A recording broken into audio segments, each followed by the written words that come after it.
Hello అండి, నమస్కారం. సిరి entertainment ఛానల్కి స్వాగతం. నా పేరు రోజా. ఇప్పుడు నేను చెప్పబోయే స్టోరీ నీ ప్రేమకై ఎదురు చూసే నీ సీత, ఎపిసోడ్ 44. స్టోరీలోకి వెళ్ళే ముందు చిన్న రిక్వెస్ట్. ఈ స్టోరీ మీకు నచ్చితే తప్పకుండా లైక్ చేయండి, షేర్ చేయండి, సబ్స్క్రైబ్ చేసి నన్ను ఎంకరేజ్ చేయండి. అలాగే ఇన్స్టాగ్రామ్లో కూడా నన్ను ఫాలో అవ్వండి. ఇంకా ఆలస్యం చేయకుండా స్టోరీలోకి వెళ్ళిపోదాం. సీత పక్కనే చెయ్యి పట్టుకుని కూర్చున్నాడు రామ్, సీత వైపు అలాగే చూస్తూ. ఒక అరగంట తర్వాత చిన్నగా కళ్ళు తెరిచింది సీత. బావా, ఏంటి నన్ను అలా చూస్తున్నావు? అలా ఉన్నావేంటి? సీత, మెలకువ వచ్చిందా? ఇప్పుడు ఎలా ఉందే నీకు?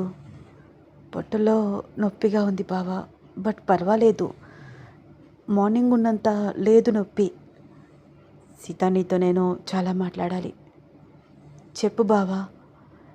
ఇందాక డాక్టర్ గారు స్కాన్ తీశారు. ఆవిడ నీ రిపోర్ట్స్ అన్నీ ఎగ్జామినేషన్ చేసి నీకు అబార్షన్ జరిగింది అని చెప్తున్నారు. వాట్? అబార్షనా? చాలా చాలా ఆశ్చర్యంగా అడిగింది సీత. అవును. కానీ కానీ ఎలా బావా?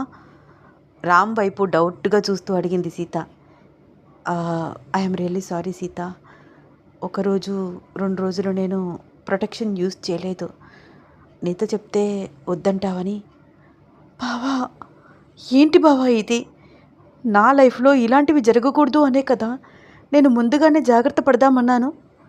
సీత, ఫస్ట్ నేను చెప్పేది విను. ఒకందుకు ఇలా జరగడం కూడా మంచిదే అయ్యిందే. ఏం మాట్లాడుతున్నావు బావా? నువ్వు ఇలా చేస్తావని తెలిస్తే అట్లీస్ట్ నేను జాగ్రత్తగా ఉండేదాన్ని. అబార్షన్ అవ్వడం నాకు ఇష్టం లేదు. పిల్లలు పుట్టకుండా జాగ్రత్త పడదామన్నాను. అంతేకాని వచ్చిన ప్రెగ్నెన్సీ తీయించుకోవాలని కానీ పిల్లలు వద్దు అని కానీ నేను అనలేదు కదా. నువ్వు నాకు ఆ విషయం చెప్పి ఉంటే పీరియడ్స్ మిస్ అయినప్పుడే నేను చెక్ చేసుకుని ఉండేదాన్ని. ఏడ్ చేస్తోంది సీత. ఏయ్ సీత, ప్లీజ్, ఇప్పుడు నేను చెప్పేది విను. వినకుండానే నువ్వు ఇంత ఎమోషనల్ అయితే ఎలాగా? ఒకవేళ మళ్ళీ ప్రెగ్నెంట్ అయినా 3rd మంత్ రాగానే అబార్షన్ అవుతుంది. నువ్వు ఎంత జాగ్రత్తగా ఉన్నా సరే అదే నీ పరిస్థితి. రామ్ మాటలకు ఆశ్చర్యంగా రామ్ వైపు చూస్తూ ఉండిపోయింది. ఏం మాట్లాడుతున్నావు బావా? అవునే, నీతో ఎట్లా చెప్పాలో అర్థం కావట్లేదు. చెప్పు బావా, ఏంటది? సీతాని గర్భాశయం చాలా చిన్నగా ఉంది. 6 సెంటీమీటర్స్ ఉండవలసిన గర్భాశయం ఓన్లీ 1 సెంటీమీటర్ ఆర్ 2 సెంటీమీటర్స్ ఉంది. దాదాపు 1 ఇయర్ ట్రీట్మెంట్ తీసుకుంటే ఏదైనా అవకాశం ఉండొచ్చు. అది కూడా 50% మాత్రమే తల్లి కావడానికి. రామ్ చెప్పిన మాటలు విని షాక్లో ఉండిపోయింది సీత. అంటే అంటే నేను ఎప్పటికీ? No Sita, no. అలా అని కాదు, ఖచ్చితంగా నువ్వు తల్లి అవుతావు. బట్ జాగ్రత్తగా ఉండాలి, ట్రీట్మెంట్ తీసుకోవాలి. అండ్ ఇంకొకటి, రామ్ చెప్పడానికి చాలా ఆలోచిస్తూ అలా ఉండిపోయాడు. చెప్పు బావా, ఇంకొకటి ఏంటి? కళ్ళు తుడుచుకుంటూ అడుగుతోంది సీత. సీత, ఇప్పటికే నీ వయసు 24, నాకు 28. ఇప్పటి నుంచి మనం ప్లాన్ చేస్తే 2 ఇయర్స్కి కానీ నీకు పిల్లలు పుట్టరు. అప్పటికి నీకు 20 ఇయర్స్ వస్తాయి. ఒకటి గుర్తుపెట్టుకో, మామూలుగా లేడీస్లో 30 ఇయర్స్ వచ్చే లోపే పిల్లల గురించి ప్లాన్ చేసుకుంటూ ఉంటారు, అప్పుడే పుట్టి బేబీ హెల్తీగా ఉంటుందని. కానీ నీ విషయంలో నీకు ప్రాబ్లం ఉంది. 30 ఇయర్స్ దాటిన తర్వాత ప్రెగ్నెన్సీ కష్టమని డాక్టర్ దేవి నాతో ఖచ్చితంగా చెప్పేసింది. సో మనం ఏం చేసినా నీకు 30 ఇయర్స్ రాకముందే ప్రయత్నించాలి సీత, పిల్లల కోసం. ఈ 2 ఇయర్స్లో నీ హెల్త్ చాలా ఇంప్రూవ్ అవ్వాలి. అండ్ నీకు ఎలా చెప్పాలో నాకు అర్థం కావట్లేదు. చెప్పు బావా, ఇంకా ఏం చెప్పాలి నాతో? సీత మనసంతా బాధతో నిండిపోయింది. కళ్ళు తుడుచుకుంటూ ఏడుస్తూ వాళ్ళ బావ వైపు చూస్తూ అడిగింది. సీత, నువ్వు డ్యాన్స్ ప్రోగ్రామ్స్ ఇవ్వకుండా ఉంటే బెటర్. డ్యాన్స్ క్లాసెస్కి కూడా అటెండ్ అవ్వకుండా ఉంటే బెటర్. ఆలోచించు. నీ ఇష్టాన్ని నేను కాదు అనను. నువ్వు చాలా చాలా కష్టపడి ఈ స్టేజ్కి వచ్చావు, మంచి పేరు తెచ్చుకున్నావు, మంచి ప్రోగ్రామ్స్ ఇస్తున్నావు, ఇంకా ఎంతో బ్రైట్ ఫ్యూచర్ ఉంది నీకు. కానీ మనకంటూ పిల్లలు కావాలంటే మనం వెంటనే ఈ డెసిషన్ తీసుకోవడం పర్ఫెక్ట్ అని నాకు అనిపిస్తోంది. ఇదే కరెక్ట్ టైం కూడా. 2 ఇయర్స్ మన లైఫ్లో చాలా ఇంపార్టెంట్ సీత. ఇది కూడా ఒక ప్రయత్నం మాత్రమే, మన ఫ్యూచర్ జనరేషన్ గురించి. ఒకవేళ సక్సెస్ అయితే మనం తల్లిదండ్రులం అవుతాము, లేకపోతే అంటూ సీతకి చెప్పలేక అప్పటికే తనకి వస్తున్న కన్నీళ్లను తుడుచుకుంటూ సైలెంట్గా ఉండిపోయాడు రామ్. రామ్ చేతిని సీత గట్టిగా పట్టుకుంది. బావా, మానేస్తాను బావా, మానేస్తాను. తల్లి అవ్వాలని ప్రతి ఆడపిల్లకి ఉంటుంది. తల్లి అవ్వలేని ఆడజన్మ ఎందుకు? అమ్మ అని పిలిపించుకోవాలని ఏ ఆడదానికి ఉండదు. గొప్ప నృత్య కళాకారిణిగా పేరు తెచ్చుకోవాలన్నది నా డ్రీమ్, అంతే. కానీ నా డ్రీమ్ కోసం నా బిడ్డను వదులుకోలేను. ప్రయత్నిద్దాం బావా. సీత ఏడుస్తుంటే రామ్ తనని ఒక్కసారిగా గుండెలకు హత్తుకుని కౌగలించుకున్నాడు. వాళ్ళిద్దరినీ కాస్త దూరం నుంచి గమనిస్తున్న అరుంధతి వస్తున్న కన్నీళ్లు తుడుచుకుంటూ, భగవంతుడా, నీ చల్లని చూపులు వాళ్ళపై ఉండేటట్టు చూడు. ఇద్దరూ కూడా ఎంతో మానసిక సంఘర్షణ అనుభవించిన తర్వాత భార్యాభర్తలుగా మారారు. ఇప్పుడిప్పుడే బాగుంటున్నారు అని నేను అనుకుంటున్నాను. ఇలాంటి కష్టం వాళ్ళ ముందుకు తీసుకువచ్చి ఉంచావు. ఏంటి స్వామి వాళ్ళకి ఈ బాధలు? చాలు, ఇంకా ఈ బాధలు చాలు. వాళ్ళకి కూడా మంచి రోజులు ఇవ్వు. మా సీతమ్మ కడుపు పండాలి, పండంటి బిడ్డకు జన్మనివ్వాలి. తల్లి బిడ్డ ఇద్దరు క్షేమంగా ఉంటే తిరుపతి మెట్లు ఎక్కి వస్తాను అని దండం పెట్టుకుంది. డాక్టర్ దేవి సీతని ఆపరేషన్ థియేటర్లోకి తీసుకువెళ్ళి ప్రాపర్గా తనకి అబార్షన్ చేసింది. గంట తర్వాత ఆపరేషన్ థియేటర్ ముందు వెయిట్ చేస్తున్న రామ్ దగ్గరికి వచ్చి, Ram, she is all right. చెప్పాను కదా, అట్లీస్ట్ ఒక 20 days దూరంగా ఉండండి. 1 weekకి మెడిసిన్స్ రాసిస్తాను. 1 week తర్వాత ట్రీట్మెంట్ స్టార్ట్ చేద్దాము. Okay doctor. లోపలికి వెళ్ళి అమ్మాయిని చూడొచ్చు. డాక్టర్ దేవి అక్కడి నుంచి వెళ్ళిపోయింది. అరుంధతి రామ్ లోపలికి వెళ్ళి చూశారు. సీత మత్తులో అలాగే కళ్ళు మూసుకుని ఉంది. రామ్కి చెప్పలేనంత బాధగా, చాలా చాలా ఎమోషనల్గా అనిపిస్తోంది. బయటికి వచ్చి పవిత్రకి కాల్ చేసి జరిగింది మొత్తం క్లియర్గా చెప్పాడు. రామ్ ఫోన్ చేసిన అరగంటకి పవిత్ర హాస్పిటల్కి వచ్చింది. ఇప్పుడు ఎలా ఉంది రామ్ సీతకి? లోపల ఉందత్తమ్మ, స్పృహ లేదు. అందుకే ఏమో అది 3 రోజుల నుంచి నొప్పి నొప్పి అని విలవిలలాడిపోతూ ఏడ్చేసింది. కళ్ళు తుడుచుకుంటూ పవిట కొంగుతో తుడుచుకుంటూ అంది పవిత్ర. అవునత్తమ్మ, మనమే తెలుసుకోలేకపోయాము. సరే, ఇక్కడ ఇంతమంది ఎందుకు, నేనుంటాను. ఉదయం నుంచి నువ్వు అమ్మ ఇక్కడే ఉన్నారు కదా, మీరింటికి వెళ్ళి రెస్ట్ తీసుకోండి అంది పవిత్ర. పర్వాలేదు వదినా, నేను కూడా ఇక్కడే ఉంటాను. అమ్మాయికి ఇలా ఉంటే ఇంటికి వెళ్ళి నేను మాత్రం ప్రశాంతంగా ఎలా ఉంటాను? నేను ఇక్కడే ఉంటాను అంది అరుంధతి. రామ్ వాళ్ళిద్దరికీ టిఫిన్ తీసుకువచ్చి ఇచ్చాడు. ఆ రోజు నైట్ అంతా వాళ్ళు అక్కడే అవస్థలు పడుతూ అలాగే ఉండిపోయారు సీత గురించి. నెక్స్ట్ డే మధ్యాహ్నం సీత హెల్త్ కండిషన్ మొత్తం ఒక్కసారి అబ్జర్వ్ చేసి తను స్టెబిలిటీగానే ఉందని, తనని ఇంటికి తీసుకువెళ్ళొచ్చని, డిశ్చార్జ్ చేయమని అక్కడ ఉన్న స్టాఫ్ మెంబర్స్తో చెప్పి 20 or 25 days చాలా జాగ్రత్తగా ఉండాలి రామ్ అంటూ రామ్కి మరొకసారి చెప్పి తన క్యాబిన్ వైపు వెళ్ళింది డాక్టర్ దేవి. రామ్ హాస్పిటల్ బిల్ మొత్తం పే చేసి వచ్చాడు. ఇంకొక గంట సీతని అబ్జర్వేషన్లో ఉంచి బాగుంటే తీసుకువెళ్దామని వెయిట్ చేస్తున్నాడు. మధ్యాహ్నం వరకు అక్కడే కూర్చున్నారు రామ్, అరుంధతి, పవిత్ర. రామ్, సీత ఎక్కడుంది? అబార్షన్ జరిగిందంట, నిజమేనా? దుఃఖంతో నిండిపోయిన మాటలు వినిపించడంతో అటుగా తల తిప్పి చూశాడు రామ్. అన్నపూర్ణమ్మ మొహం ఎర్ర కందగడ్డలాగా ఉంది. రామ్ వైపు చూస్తూ నిలదీస్తున్నట్లు చూస్తూ అడుగుతోందావిడ హాస్పిటల్ లోపలికి వచ్చి. ఆవిడని చూసి అందరూ ఆశ్చర్యపోయారు. అసలు ఈవిడికి ఎవరు చెప్పారు అని. అవునమ్మా, కానీ ఈ విషయం మీకెలా తెలిసింది అడిగాడు రామ్. అదంతా తర్వాత, ముందు నాకు ఈ విషయం చెప్పండి. ఎందుకు తనకి అబార్షన్ చేయించావు? బుద్ధి లేదు అరుస్తోంది అన్నపూర్ణమ్మ. అమ్మా, మీరెందుకు అంత ఆవేశపడుతున్నారు? నేనేం చేయలేదమ్మా, తనకి న్యాచురల్గానే అబార్షన్ అయ్యింది. అదే అదే ఎందుకు అయ్యింది? మీరేం పెట్టారు తనకి అంటూ కోపంగా మాట్లాడుతున్న అన్నపూర్ణమ్మ గారి ప్రవర్తన అరుంధతికి, పవిత్రకి ఏమీ అర్థం కాలేదు. మన బాధలో మనం ఉంటే ఈవిడేంటి చిరాకు పడుతోంది, అలా అరుస్తోందేంటి అంది అరుంధతి. అసలు ఈవిడికి ఎవరు చెప్పారు వదినా? పవిత్రకి కూడా అంతే కోపం వస్తోంది అన్నపూర్ణమ్మ ప్రవర్తన చూస్తుంటే. అమ్మ, మీరెందుకంత ఆవేశపడుతున్నారు? ఎందుకలా అరుస్తున్నారు?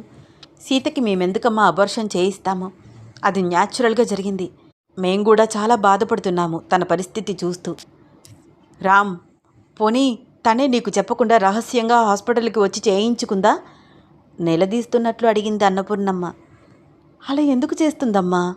సీత అలా ఎందుకు చేస్తుంది? తను అలాంటి మనిషి కాదు మరేమైంది? ఎందుకు తనకు అబార్షన్ అయింది? కోపంగా అంది అన్నపూర్ణమ్మ. ఒక్కొక్కసారి అలా అవుతూ ఉంటుందమ్మా. కావాలని చేసింది కాదు. అయినా మీకు ఈ విషయం ఎలా తెలుసు? ఉదయం మీ ఇంటికి వచ్చాను రామ్. మీ ఇంట్లో ఎవరూ లేకపోతే మీ పనివాడు రంగన్నని అడిగాను. అతనే చెప్పాడు. వెంటనే హాస్పిటల్కి వచ్చాను. బాధగా అనిపించింది నాకు ఈ విషయం తెలియగానే. అమ్మా, మీరు సీత మీద నా మీద చూపిస్తున్న అభిమానానికి చాలా థ్యాంక్స్. కానీ మీరంతా బాధపడవలసిన విషయం ఏమీ లేదు. ఒక్కొక్కసారి అలా జరుగుతూ ఉంటుంది. మీరేమైనా తిన్నారా లేదా? ఇప్పుడు నాకేం వద్దురామ్. సీతను ఎప్పుడు డిశ్చార్జ్ చేస్తారు? ఈరోజు ఈవినింగ్ ఇంటికి వెళ్ళిపోతామమ్మా.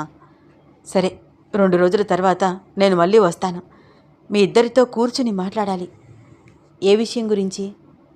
చూడు రామ్, మీరు పిల్లలు ఇప్పుడు వద్దు అనుకుంటే భగవంతుడు తర్వాత మీకు పిల్లలు ఇవ్వడు. అది భగవంతుడు ఇచ్చినప్పుడే తీసుకోవాలి. అరే, అప్పుడే మనకి పిల్లలు ఎందుకు? మన లైఫ్ని మనం ఎంజాయ్ చేయాలి అని తప్పుడు నిర్ణయాలు తీసుకోవద్దు. నాకెందుకనో ఇది నార్మల్ అబార్షన్ అని అనిపించట్లేదు. ఆవిడ ప్రవర్తన అన్నపూర్ణమ్మ గారికి, పవిత్రకి, రామ్కి కూడా చాలా ఆశ్చర్యంగా, వింతగా అనిపిస్తోంది. ఈవిడేంటి ఇంతలాగా మాట్లాడుతుంది సీత గురించి అని. అదేంటి వదినా, అలా ఎలా మాట్లాడతారు ఆవిడ? మనం కావాలని సీతకి అబార్షన్ చేయిస్తామా ఏంటి? కోపంగా ఆవిడ వైపు చూస్తూ అంది అరుంధతి పవిత్రతో మాట్లాడుతూ. అదే నాకు అర్థం కావట్లేదు. ఉండు వదినా, రామ్ సరైన సమాధానం చెప్తే సరి, లేకపోతే నేనే దుమ్ము దులిపేస్తాను ఆవిడికి ఈరోజు. పవిత్ర వాళ్ళిద్దరినీ గమనిస్తూ అంది. అమ్మా, నేనెందుకు అబద్ధం చెప్తాను? ఎవరు సీతకి కావాలని అబార్షన్ చేయించలేదు. అయినా ఇది పూర్తిగా మా ఇద్దరి పర్సనల్ విషయం. మేమిద్దరం ఒక్క మాట మీద ఉండి ఏం చేసినా అది మాకు కరెక్టే అవుతుంది. మీరన్నట్లు మా లైఫ్ని మేము ఎంజాయ్ చేయాలి అనుకుంటే అది బయటికి చెప్పడానికి ఎందుకు భయపడతాము? మీరే ఆలోచించండి. మీ దగ్గర దాచవలసిన అవసరం నాకేంటి? రామ్ అంత గట్టిగా ఖచ్చితంగా మాట్లాడుతుంటే అన్నపూర్ణమ్మ నోరు మూతపడిపోయింది. బాగా చెప్పాడు, అంత గడ్డి పెట్టాడు అంది పవిత్ర ఆవిడ వైపు చూస్తూ కోపంగా. అవును వదినా, ఈవిడికి ఇలాగే ఉన్నది ఉన్నట్లు చెప్పకపోతే ఏ తప్పు చెయ్యని సీతని, రామ్ని ఏదో ఒకటి అంటూ ఉంటుంది. రామ్ మాటలకు అన్నపూర్ణమ్మ మొహం కందగడ్డలాగా అయిపోయింది. అంటే ఏంటి రామ్, మీ విషయాలలో నన్ను కలగజేసుకోవద్దు అని చెప్తున్నావా? కాదమ్మా, మీ దగ్గర నేను అబద్ధం చెప్పను అని చెప్తున్నాను. అది ఏ విషయమైనా సరే, మా అమ్మ దగ్గర నేను ఎలా ఉంటానో మీ దగ్గర కూడా అలాగే ఉంటాను.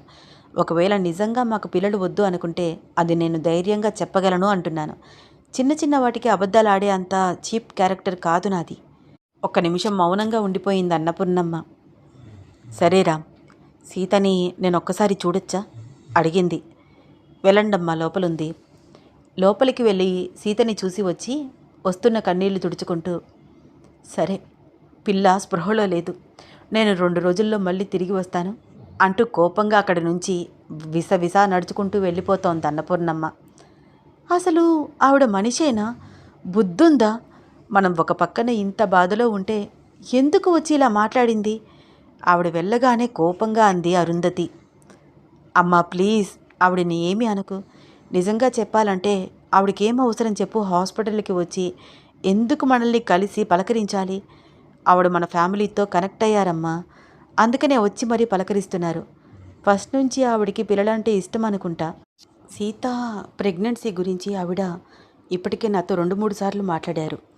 ఇప్పుడు దానికి ఇలా అబార్షన్ అవ్వడం చూసి ఆవిడకెందుకంత బాధ కలిగిందో కూడా నాకు అర్థం కావట్లేదు. పిల్లలంటే ఇష్టం కాబట్టి మేబీ ఆవిడ చాలా ఎమోషనల్ అవుతున్నట్లున్నారు.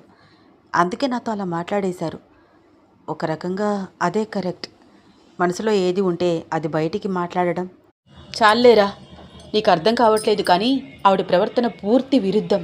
ఎప్పుడు చూడు ఏదో ఒకటి నెగిటివ్గా మాట్లాడుతూనే ఉంటారు. ఆవిడ మనసులో ఒకటి ఉంటుంది, బయటికి ఇంకొకటి మాట్లాడుతుంటుంది. నీకే అర్థం కావట్లేదు. ఆ వింత ప్రవర్తన ఏంట్రా? ఎవరి మీద అరుస్తుంది? ఎవరి మీద అథారిటీ చూపిస్తుంది?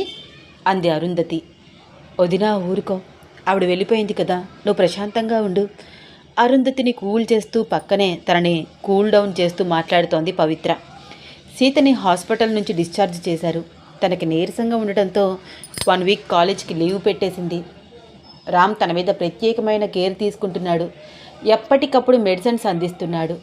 ఆరోగ్యకరమైన ఆహారం ఇస్తున్నాడు. Are you all right Sita?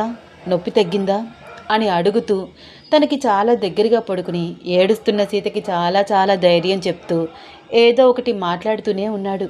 తన పరిస్థితి తనకి తెలిసాక తెలియని డిప్రెషన్లోకి వెళ్ళిపోతోంది సీత. బావా, ఇన్ని రోజులు నేను పిల్లలు వద్దు వద్దు అనుకున్నాను, కానీ ఇప్పుడు నాకు పిల్లలు కలిగే అవకాశం తక్కువ అని అంటుంటే ఎందుకు పిల్లలు కావాలి అనిపిస్తుంది. ఎప్పటికీ నేను తల్లిని అవ్వలేనేమో అనిపిస్తోంది. భయంగా ఉంది బావా. ఏయ్, భయపడకే, ఖచ్చితంగా నువ్వు తల్లివి అవుతావు. ఏదేదో ఆలోచించుకు, సరేనా అంటూ సీత కన్నీళ్లు తుడిచి తనని గుండెలకు హత్తుకున్నాడు రామ్. కంప్లీట్గా వారం రోజుల్లో చిన్నగా కోలుకుంది సీత. బ్లీడింగ్ మొత్తం ఆగి నార్మల్ అయిపోయింది. Madam, she is perfectly all right. ట్రీట్మెంట్కి రమ్మంటారా అడిగాడు రామ్ డాక్టర్ దేవిని. ఓకే, ఆఫ్టర్నూన్ రండి రామ్. ఈరోజు నుంచి రెగ్యులర్గా ట్రీట్మెంట్లో ఉండాలి. మరి నేను చెప్పిన ప్రాసెస్ ఫాలో అవుతూ మెడిసిన్స్ వాడుతూ అబ్జర్వేషన్లో ఉంటే రిజల్ట్ బాగుంటుంది.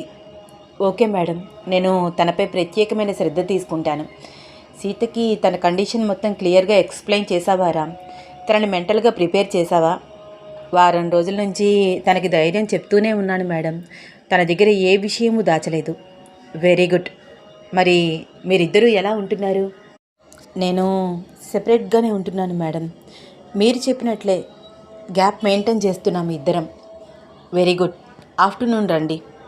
Okay madam, bye. Bye Ram. దిగులుగా ఏదో పోయినట్లు కూర్చున్న సీత వైపు చూస్తూ, ఏం కాలేదే నీకు? ఇలాంటివన్నీ వస్తూనే ఉంటాయి. ఇదేమీ పెద్ద కాంప్లికేటెడ్ విషయమేమీ కాదు. నువ్వు లేచి వెళ్ళి ఫ్రెష్ అప్ అయి మంచిగా చీర కట్టుకో. ఎక్కడికి బావా? హాస్పిటల్కి వెళ్దాం సీత. ఇప్పటికే 11 అయింది కదా, ఫుడ్ తిని వెళ్ళేసరికి టైం సరిపోతుంది అని తల ఊపుతూ చిన్నగా వాష్రూమ్లోకి వెళ్ళింది సీత. సీత వైపు అలాగే చూస్తూ ఆలోచిస్తున్నాడు రామ్.